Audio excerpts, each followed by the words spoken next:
पगों को डालें, अगर वह अपने घर भी मेरे द्वारा प्रदान किए गए ओम जगदम्बिके दुर्गाई नमः एक ऐसा सरल और चैतन्य उत्कीलित मंत्र है कि ओम जगदम्बिके दुर्गाई नमः का कोई भी भक्त, मेरा शिष्य हो या न हो, मेरा भक्त हो या न हो, अगर वह ओम जगदम्बिके दुर्गाई नमः मंत्र का जाप कुछ भी करता है, इस मंत्र को आप पूजन स्थान पर बैठ करके भी कर सकते हैं, चलते फिरते भी कर सकते हैं, मानसिक किसी भी अवस्था में शुद्धता की स्थिति में कर सकते हैं, आपको माता आदि शक्ति जगजननी जगदम्बा की कृपा अवश्य प्राप्त हो। यह एक ऐसा मंत्र है जिस मंत्र को माध्यम बना करके मैंने लाखों परिवारों का कल्याण किया है, जिनके प्रमाण है कि विषम से विषम परिस्थिति में भी अगर उन्होंने इस मंत्र का सहारा लिया है, मां की कृपा का सहारा लिया है, तो उन्हें मां का सहारा अवश्य प्राप्त हुआ है। और जो भक्त ज्ञान से वैराग्य से परिपूर्ण गुरु नहीं होगा, वह आपका कल्याण कर नहीं सकता। आप लोगों को विचार करने की आवश्यकता है। अनेकों जगह शिविर लगते हैं कि आप उपस्थित होइए, 2 दिन में मैं आपकी कुंडली चेतना जागृत कर दूंगा। मेरा चैलेंज है पूरे विश्व अध्यात्म जगत का कि 3 दिन नहीं,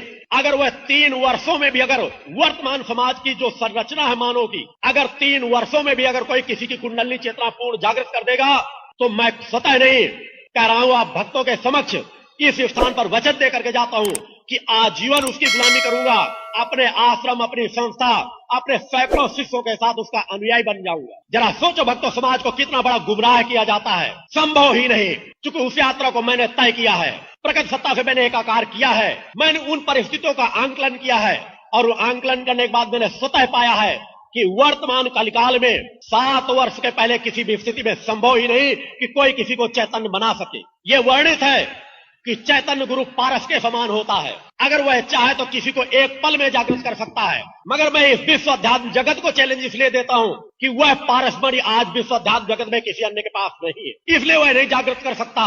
संभव है, मगर वर्तमान कलिकाल में संभव नहीं है। मैं पूरे विश्व अध्यात्म जगत को चैलेंज देता हूं कि अगर कोई भी व्यक्ति 3 दिन है, 3 वर्षों में अगर यह कहता मैं एक पल में जागृत कर सकता हूं, तो मैं उसे चैलेंज देता हूं। और मैं आपके सामने वचन देता हूं इस शिविर में, इस हरियाणा प्रांत में, इस यमुनानगर शहर में, कि अगर वह 3 वर्ष का समय लेंगे, तो मैं 3 दिन के अंदर उस शिष्य की, मगर उसे शिष्य बनना होगा, उसकी चेतना को जागृत कर दूंगा, उसे सूक्ष्म में उसके शरीर के दर्शन करा दूंगा। मेरे साथ ये कहने की बात नहीं, आज भी शिविर में 3-4 ऐसे शिष्य बैठे हैं जिन्हें मैंने सूक्ष्म का दिग्दर्शन कराया है। स्थूल की अनुभूतियां तो कुछ भी हो सकती है, मगर सच्ची अनुभूति तो वह है कि जब हम देख सके कि हमारे अंदर की जो आत्मा बैठी है, जब इस स्थूल शरीर से निकल करके बाहर विचरण करे और वह देखे कि हमारे शरीर की वास्तविकता क्या है, तभी समाज समझ सकेगा, तभी समाज जान सकेगा कि यह नश्वर जगत है, और इस नश्वर जगत में हमें कर्म की प्रधानता अपनाना नितांत आवश्यक है। सुख दुख के इस भंवर जाल में हमें अपनी आत्मा को उलझाना नहीं, सुख और दुखों का उपयोग करना है, उपभोग नहीं। मगर समाज उपयोग की जगह उपभोग में लिप्त है। अगर भक्तों तुमने सुख और दुख को एक समान शत्रु के रूप में नहीं माना, क्योंकि ना आपका सुख सगा है और ना आपका दुख सगा है। सुख आपसे उपभोग की जगह आपको बढ़ा देता है, आप भौतिक जगत से सामर्थ हैं, धन दौलत से आप परिपूर्ण हैं, तो आप खूब उपभोगवादी जीवन जीते हैं। मगर उसी को अगर उपयोगवादी जीवन बना ले, तो ना तो कभी आपकी वह धन संपदा नष्ट होगी और न कभी आप संस्कार से क्षीण होंगे। क्योंकि मेरी बात नहीं, ये ऋषियों मुनियों की पूरा इतिहास साक्षी है। भगवान कृष्ण ने भी गीता का संदेश हरियाणा प्रांत में ही दिया है कि कर्म से ही हमारे भाग्य का निर्माण होता है। तो जब हमारे कर्म से हमारे भाग्य का निर्माण होता है, तो भोगवाद जीवन तो हमारे जीवन में जुड़ना ही नहीं चाहिए। हम हर चीज का उपयोग करें। हमारा यह जीवन भी है, मेरे द्वारा समाज को चिंतन दिया गया है कि माया महाठगिन में जानी में नहीं कहता, क्योंकि माया ठगनी नहीं है। अगर भक्तों ठगनी है तो आपकी है काया, बचा सको तो अपनी इस काया से बचो, जो हर पल आपको ठग रही है, लूट रही है, उपभोगवादी जीवन में आपको बढ़ा रही है। अतः न तो आपका सुख सगा है, न आपका दुख सगा है। अगर कुछ भी सगा है तो वह जो आपके पास पूर्व संस्कार भाग्य से आपके पास सामर्थ्य आया है, उसका जो आप उपयोग कर लेते हैं। और उपयोग किस प्रकार करें, कौन से कर्म करें, कौन से कर्म ना करें, इसी के लिए आवश्यकता होती है गुरुओं की। इसी के लिए राजा महाराजा भी अपना धर्म गुरु नियुक्त करते थे। इसी के लिए समाज को भी कहा गया है कि जब तक वह सदगुरु की शरण में नहीं जाता, तब तक उसकी मुक्ति और उसका कल्याण कभी नहीं होता। वो केवल इसीलिए कहा गया है कि जब तक सत्कर्मों का ज्ञान देने वाला आपका कोई माध्यम नहीं होगा, तब तक आप उपयोगवादी जीवन जी नहीं सकेंगे, आप उपभोगवादी जीवन में आप बढ़ जाएंगे। और यही कारण हमारे पूरे समाज के पतन का। सरल से सरल मार्ग है, जिनमें अपने आप जीवन को आप बढ़ा करके वह कुछ प्राप्त कर सकते हैं जिसकी आपने कल्पना भी नहीं की हो। मेरे द्वारा समाज को चैतन्य करने के लिए शक्ति जल का निर्माण करके निःशुल्क वितरित कराया जाता है। अगर मैं चाहता तो एक एक शीशी की कीमत अगर हजार हजार लाख लाख रुपए भी रख देता तो समाज लेने के लिए लाइन लगी रहती। एक वह शक्ति जल जिसके लिए न मालूम कितने प्रयोग मुझे संपन्न करने पड़ते हैं और नित्य मेरी साधना बराबर उस शक्ति जल से जुड़ी रहती है। और एक ऐसी अप्रज्वलित अग्नि के समक्ष उस शक्ति जल को तैयार किया जाता है जिस अग्नि के लिए ही मैंने समाज को चैलेंज दे रखा था कि जिस अग्नि के समक्ष मैं अपने वो वक्षस्थल को खोल करके बैठता हूं, अगर कोई भी विश्व का साधक 2 घंटे बैठ जाएगा तो मैं सर्वस्व उसके चरणों में न्यौछावर कर दूंगा। उसी शक्ति जल को मैं समाज को निःशुल्क वितरित कराता हूं कि समाज उस शक्ति जल का पान करके अपनी विषम परिस्थितियों में मुक्ति प्राप्त कर सके, अपनी नाना प्रकार की बीमारियों से मुक्ति प्राप्त कर सके। वही दवाइयां बीमारियों की जो उनको फलीभूत रही होती, अगर वह नित्य शक्ति जल का पान करते हैं तो वही दवाइयां उनको लाभ देने लगेंगी। दुर्घटना में कोई कराह रहा हो व्यक्ति, बेहोश हो गया हो व्यक्ति, आप लोग आजमा करके देखें। मात्र मां का चिंतन लेकर के 2 बूंद शक्ति जल उसके मुख में डाल देंगे, एक बेहोश व्यक्ति चैतन्य होकर के बैठ जाएगा। वही शक्ति जल मेरे द्वारा समाज को निःशुल्क बांटा जाता है। मैं अपनी साधनाओं को बेचता नहीं, मैं अपने ज्ञान को बेचता नहीं, मगर भक्तों से भावनाओं का आकांक्षी हूं। अगर भक्तों तुमने सचेत नहीं हुए, अगर इस समाज को तुम लोगों ने सचेत नहीं किया तो आध्यात्म क्षेत्र के भगवेधारी आपको कंगाल बना करके खुद लखपति करोड़पति अरबपति का सुख उपभोग करेंगे। लुटेरों का पूरा समाज कहा गया है कि जब तक सत्कर्मों का ज्ञान देने वाला आपका कोई माध्यम नहीं होगा तब तक आप उपयोगवादी जीवन जी नहीं सकते, आप उपभोगवादी जीवन में आप बढ़ जाएं। और यही कारण हमारे पूरे समाज के पतन हो। सबसे सरल मार्ग है जिनमें अपने आप को आप बढ़ा करके वह प्राप्त कर सकते हैं। मेरे द्वारा समाज को चैतन्य करने के लिए शक्ति जल का निर्माण करके निःशुल्क वितरित कर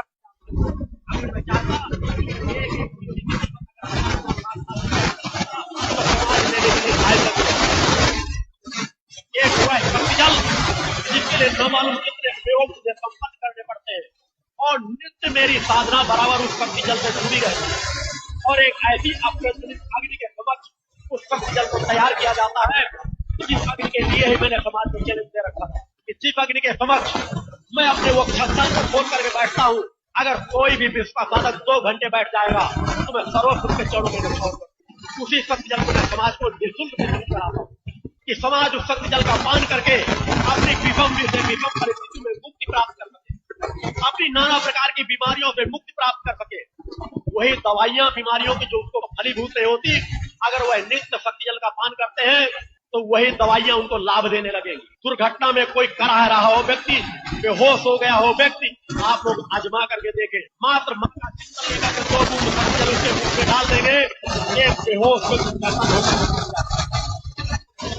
वही शक्ति जल मेरे द्वारा समाज में निःशुल्क बांटा था।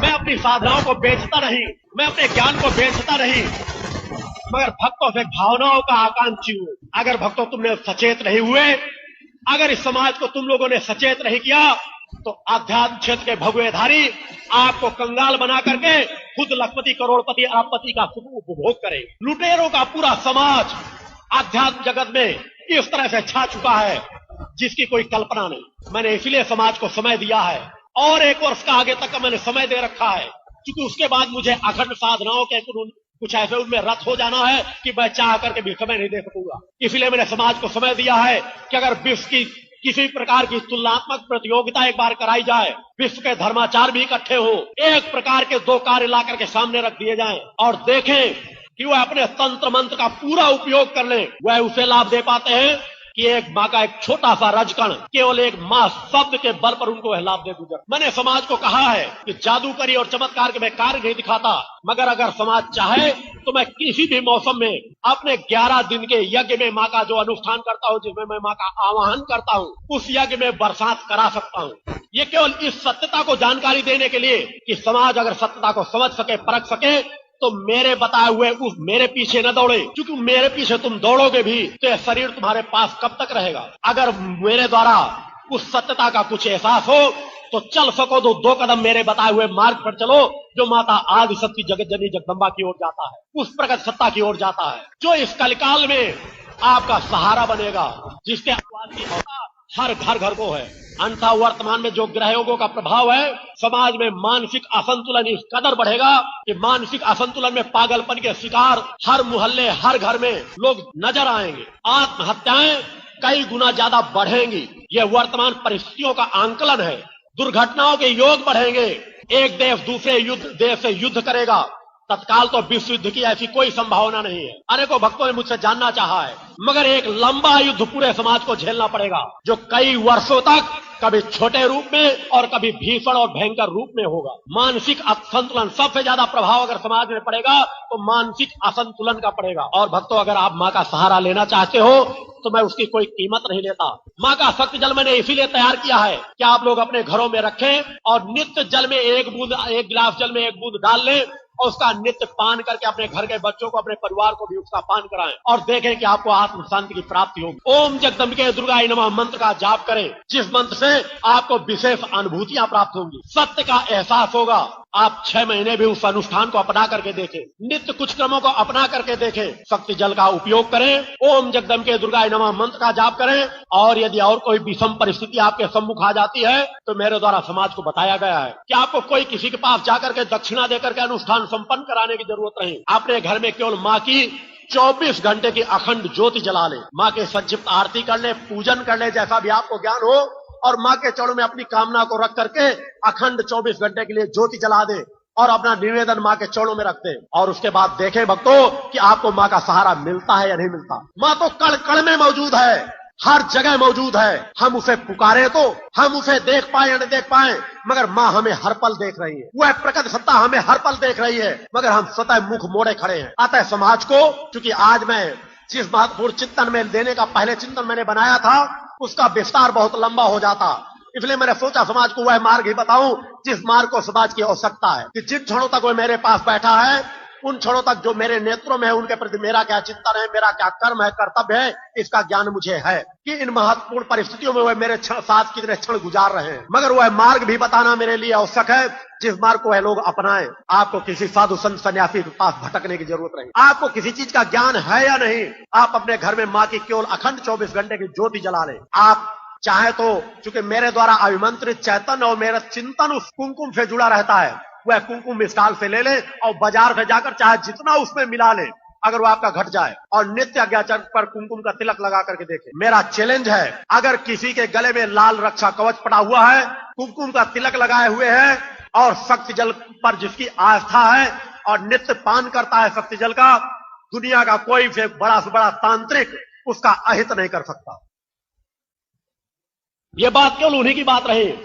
मैं दूसरे क्षेत्र पर भी कहता हूं, जो घर सबसे ज्यादा प्रभावित हो, जहां लोग कहते हो वहां प्रेत योनियों का वास रहता है, या कोई ऐसा संस्थान हो जो कहता हो कोई संस्थान में जाकर एक रात्रि सो नहीं सकता, मैं कह रहा हूं मेरे द्वारा अभिमंत्रित वह रक्षा कवच गले में पड़ा हो, कुमकुम का तिलक लगा हुआ हो और 24 घंटे भी पहले अगर किसी ने शक्ति जल का एक बूंद पान किया है तो रात भर संसार में घूमता रहे, टहलता रहे, उसे किसी प्रेतात्मा का प्रभाव नहीं लगेगा। यह मात्र इसलिए दे रहा हूं क्योंकि अगर मैं उसकी कीमत शक्ति जल की रखता तो शायद इतना न बताता, क्योंकि तब आप सोचते हैं कि अपनी सामग्री बेचने का प्रचार कर रहे हैं, मगर समाज को लाभ देना मैं चाहता हूं।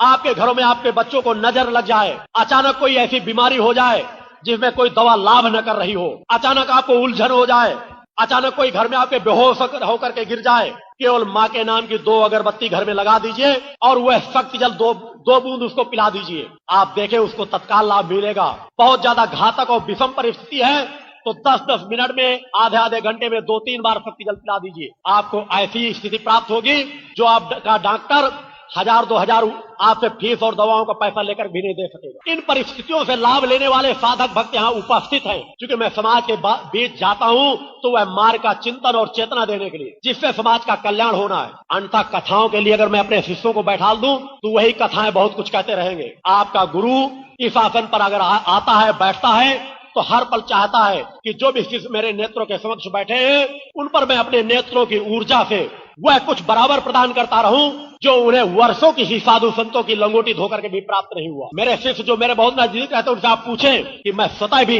उनसे कोई ऐसी सेवाएं नहीं लेता। चरण दबाना मुझे पसंद नहीं। कोई तकलीफ हो अलग बात है, उपभोग का जीवन मैं स्वतः जीता नहीं जितना नितांत आवश्यक है। क्योंकि अगर मैं आपके पास आज भी यही विडंबना है जो तुलसीदास जी ने सब कुछ लिख रखा है कि कलिकाल में सत्य जगह जगह नकारा जाएगा, ठुकराया जाएगा, मजाक का पात्र बनाया जाएगा और जो असत्य होगा वह पूजा जाएगा, सिंहासन पर बैठेगा, लोगों की भीड़ उसके पीछे चलेगी। उसका नजारा यहाँ आप देख सकते हैं कि जो सत्य देने समाज के बीच आया है, जो अपने आप को लुटाने आया है, अपने आप को न्यौछावर करने आया, जो एक संकल्प लेकर के आता है कि मैं जितने क्षण वहां पर गुजारूंगा उतने क्षण अपने द्वारा जो मैं एकांत पर तपस्या करता हूँ, साधना करता हूँ, समाज को लुटा करके जाऊंगा। मगर ये समाज की विडंबना है कि उस समाज में भाव पक्ष कहीं नजर नहीं आता, भावना कहीं नजर नहीं आती।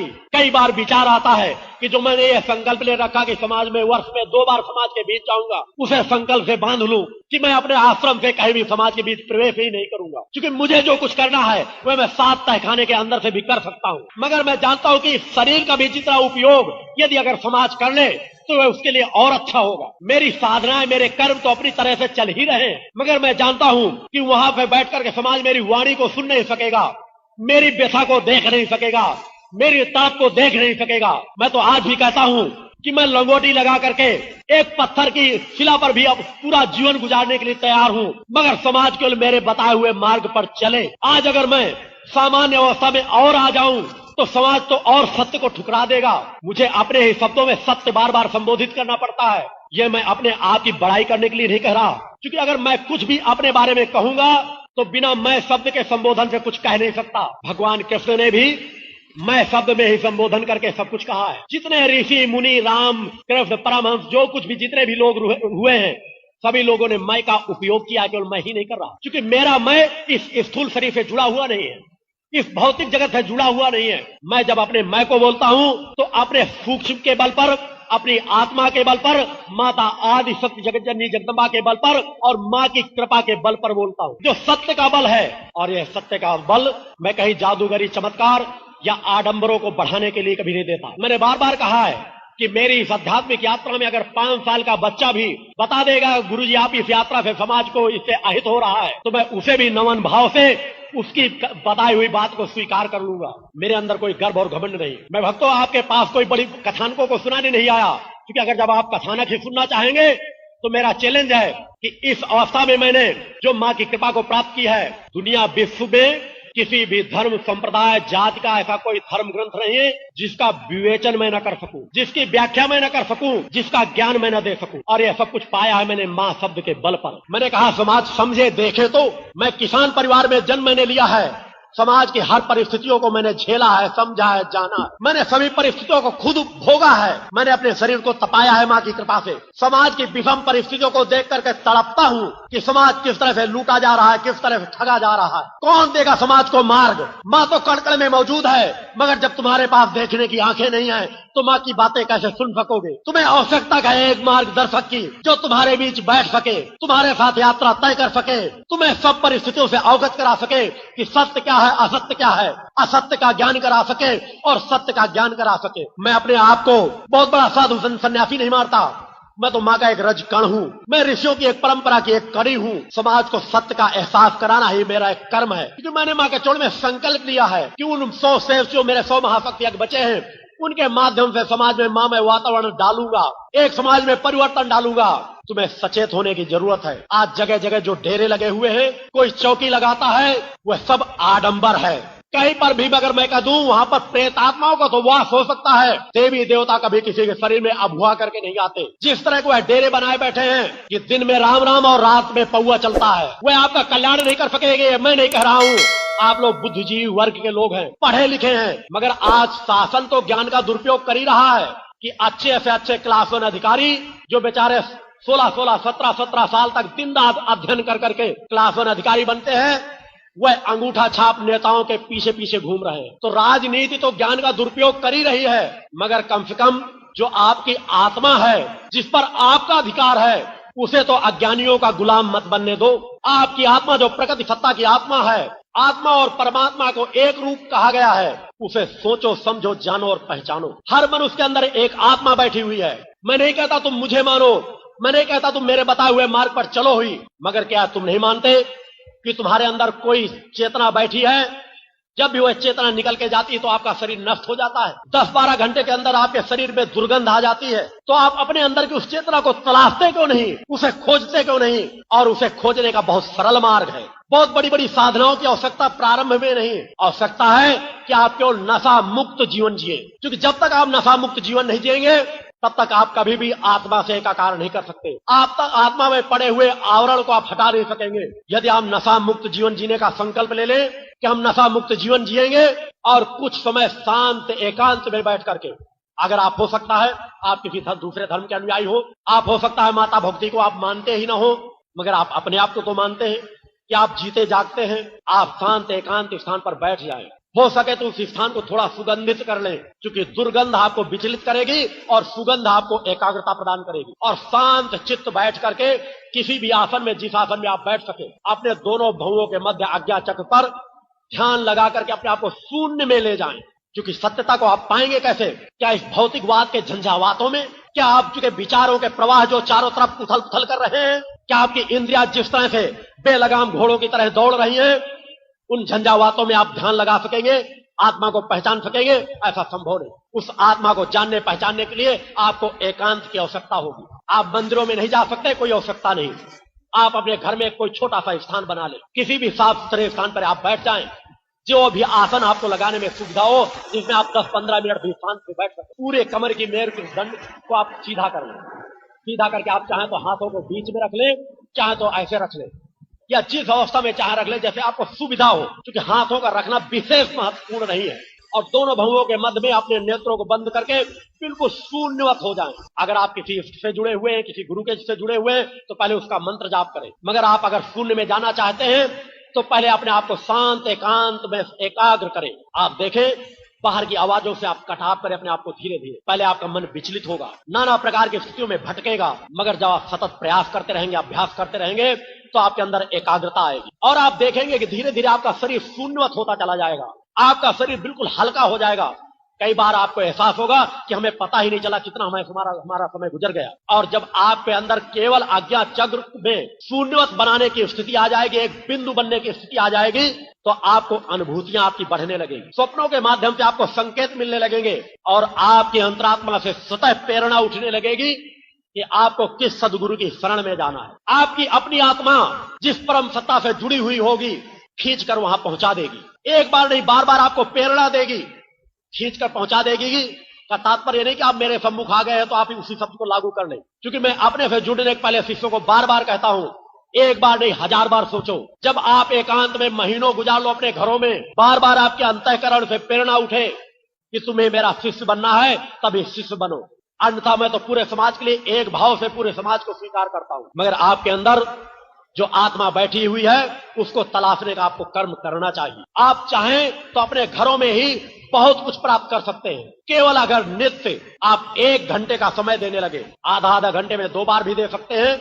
नित्य अगर 1 घंटे संकल्पित पूरी परिस्थितियों से एकाग्र होकर के, मगर आपके अंदर भक्ति भाव होना चाहिए। अगर आपका इष्ट और गुरु के प्रति भक्ति भाव नहीं तो अपनी आत्मा के प्रति भक्ति भाव होना चाहिए। और जब आप भक्ति भाव लेकर के उस प्रकट सत्ता की आराधना करेंगे, आत्म जागरण की क्रिया करेंगे, तो आप स्वतः देखेंगे कि आपके अंदर एक चेतना का प्रवाह आपके अंदर बढ़ रहा है। आत्मा के दर्शन करना इतना कठिन कार्य नहीं। मैंने अपने द्वारा भी समाज को कहा है कि समाज अगर भौतिक झंझावातों को छोड़ करके 7 वर्ष मेरे बताए हुए मार्गदर्शन में एक साधक की हैसियत से जीवन जिए, तो 7 वर्षों के अंदर उसके शरीर से निकल करके वह स्वतः इतनी सामर्थ्य प्राप्त कर लेगा कि देखेगा एक सूक्ष्म शरीर उसके बाहर निकल के खड़ा हो जाता है। उसी के बारे में कहा गया है कि ना जिसे अग्नि जला सकती है, ना किसे जल भिगो सकता है, ना डुबो सकता है। जो 7 तहखाने के अंदर भी अगर बंद कर दिया जाए तो निकल करके बाहर खड़ा हो जाएगा।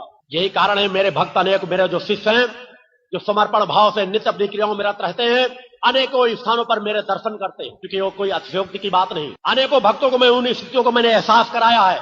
आप भी उस यात्रा को तय कर सकते हैं। मैं कल जब हरियाणा प्रांत में आया और यमुनानगर में प्रवेश किया, तो सायंकाल की परिस्थितियों को देख करके मेरा चिंतन हो गया था कि मैं शिविर को कैंसिल कर दूं। मगर फिर भी कुछ भक्तों की भावनाओं को देखते हुए मैंने चाहा कि मैं शिविर में भक्तों के समक्ष उपस्थित हूं, कम से कम उन्हें कुछ अपने क्षणों से एकाकार कराने का समय दूं। कारण मेरे अनुरूप मिला, तो मैं सायंकाल कुछ महत्वपूर्ण चिंतन देने का विचार बनाऊंगा। मैंने आज अपनी वास्तविक, क्योंकि वो कोई अतिशयोक्ति की बात नहीं, अनेकों भक्तों को मैं उन स्थितियों को मैंने एहसास कराया है। आप भी उस यात्रा को तय कर सकते हैं। मैं कल जब हरियाणा प्रांत में आया और यमुनानगर में प्रवेश किया तो सायंकाल की परिस्थितियों को देख करके मेरा चिंतन हो गया था कि मैं शिविर को कैंसिल कर दूं, मगर फिर भी कुछ भक्तों की भावनाओं को देखते हुए मैंने चाहा कि मैं शिविर में भक्तों के समक्ष उपस्थित हूं, कम से कम उन्हें कुछ अपने क्षणों से एकाकार कराने का समय दूं। इसलिए आज मैं आप लोगों के समक्ष उपस्थित हुआ हूं। कल का कार्यक्रम जिस प्रकार से भी, क्योंकि अगर कल का वातावरण मेरे अनुरूप मिला तो मैं सायंकाल कुछ महत्वपूर्ण चिंतन देने का विचार बनाऊंगा। मैंने आज अपनी वास्तविकता से अवगत कराने का चिंतन दिया है।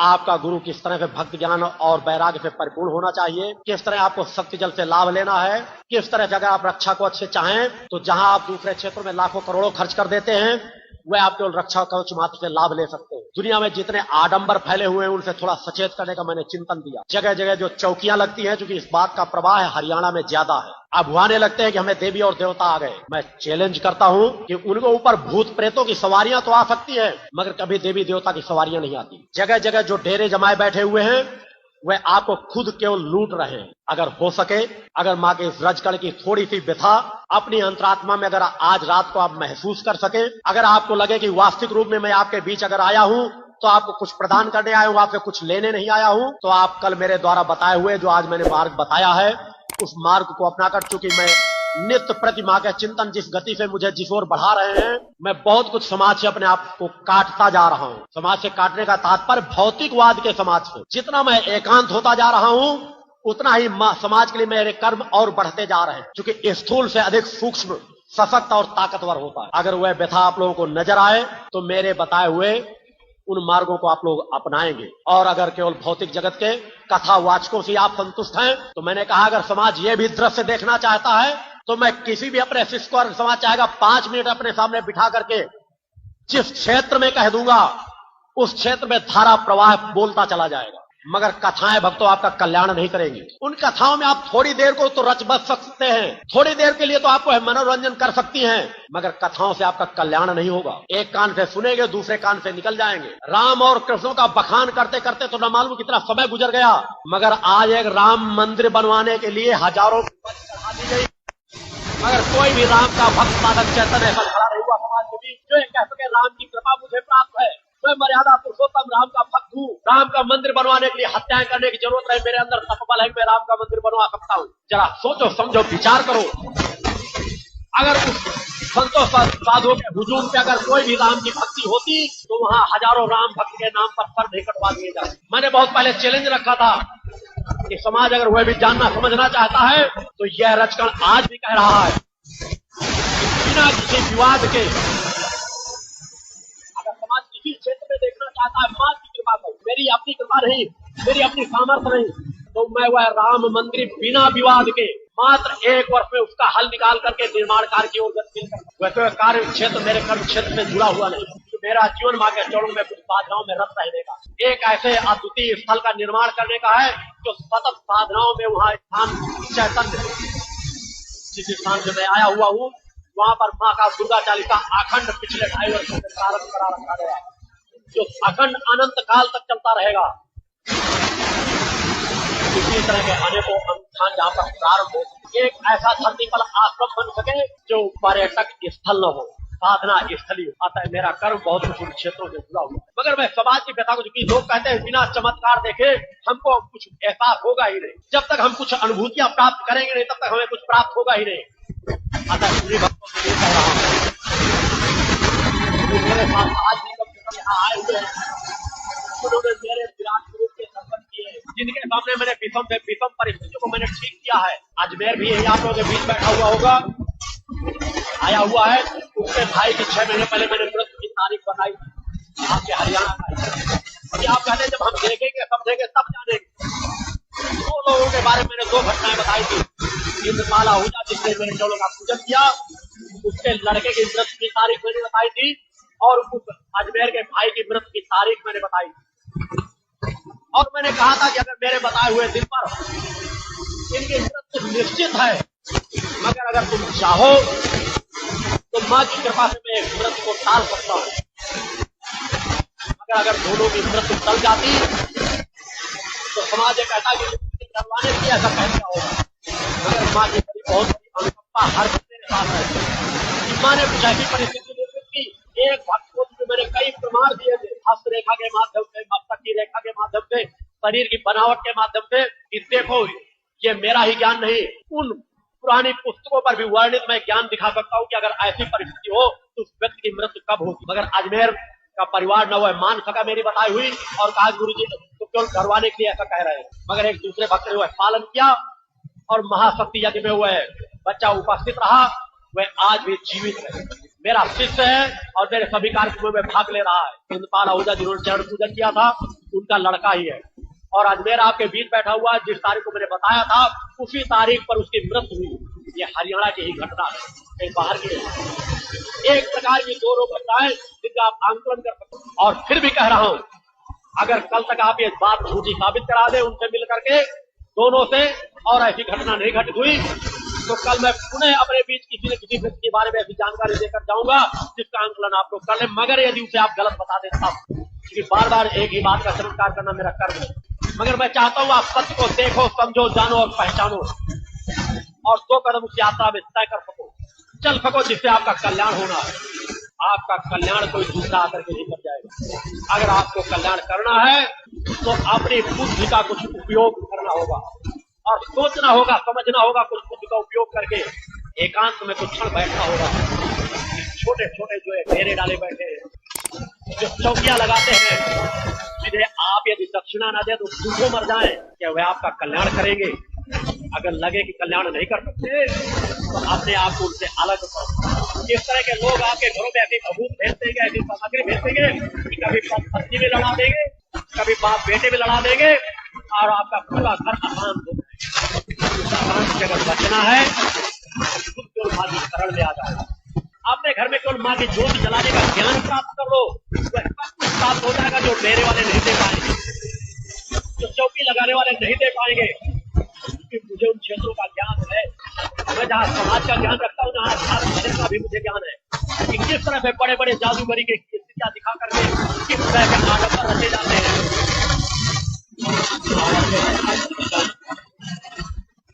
और कल जैसा होगा बाकी जानकारी कल मेरे द्वारा प्रदान की जाएगी, क्योंकि आज समय भी मेरे निर्धारित समय पे जिस तरह बनाए आना था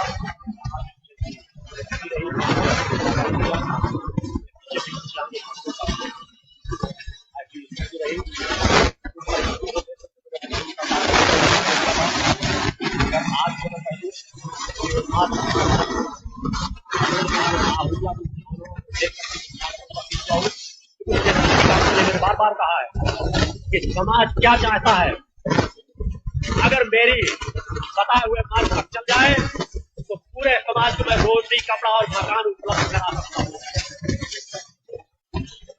इसीलिए मेरे कहा गया कि मेरे आश्रम में जो माँ का भंडारा चल रहा है, समाज देख ले कि 1 रुपए का सहयोग करे या न करे, मगर कभी भी माँ का वह अखंड भंडारा कम नहीं करेगा। इनके भी प्रमाण मैंने दिया है।